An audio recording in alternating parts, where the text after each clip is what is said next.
നമസ്തേ, എല്ലാവർക്കും ഗീതാഞ്ജലി ചാനലിൻ്റെ പുതുവർഷ ആശംസകൾ. അപ്പോൾ ഇന്ന് പുതുവർഷമായിട്ട് ഞങ്ങൾ കുടുംബക്ഷേത്രത്തിൽ വന്നേക്കാണ്. പന്തയ്ക്കൽ ഭഗവതി ക്ഷേത്രത്തിൽ ഉണ്ണിയേട്ടൻ്റെ അമ്പലമാണ്.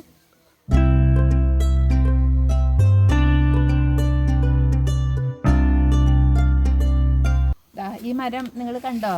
ഇത് രുദ്രാക്ഷ കേട്ടോ. ഇത് ഇത്തവണ കാച്ചു. അതിൻ്റെ കായയും പഴമായിട്ടുള്ളതും എല്ലാം ദേ താഴത്ത് വീണിട്ടുണ്ട്. ഈ കൊല്ലാണ് ആദ്യമായിട്ട് കാച്ചത്.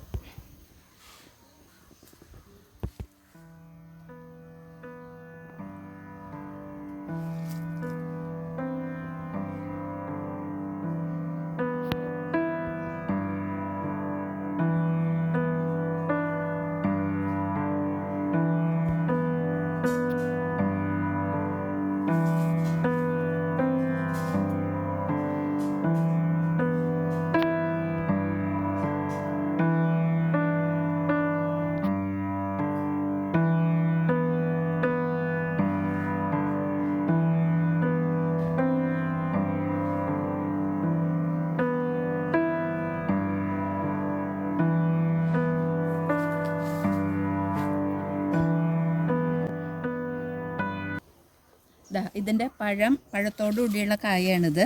ഇതതിൻ്റെ കോട്ടിങ്ങൊക്കെ പോയിട്ടുള്ളത് ഇവിടെ വീണ് കിടന്നിരുന്നതാണ്. ഇത് കൂടുതൽ പഞ്ചമുഖിയാണ് ഇതിൽ കാണണത്. ഇന്നലെ ഒരു ചതുർമുഖം ഉള്ളതും കണ്ടു. രുദ്രാക്ഷത്തിൻ്റെ മാഹാത്മ്യവും ഗുണങ്ങളും നമുക്കെല്ലാവർക്കും അറിയണ കാര്യമാണ്. ഇത് അത്രയും ആയുർവേദത്തിൽ ഇത് നല്ല സ്ഥാനമാണ് ഇതിന്. ഇത് കൂടുതൽ പഞ്ചമുഖി കേട്ടോ.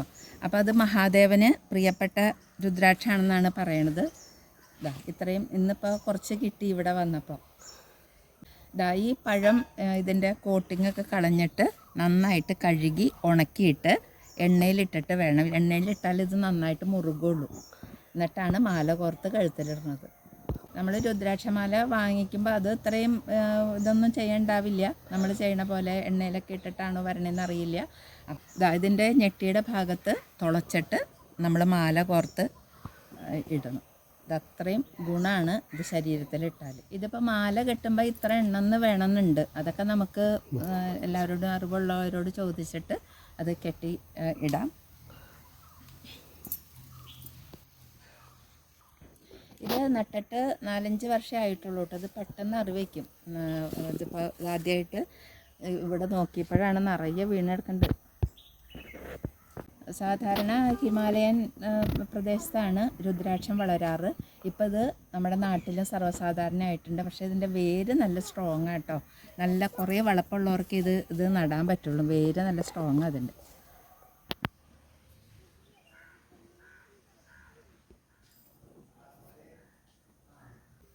എല്ലാവരും എൻ്റെ ചാനൽ കാണുക.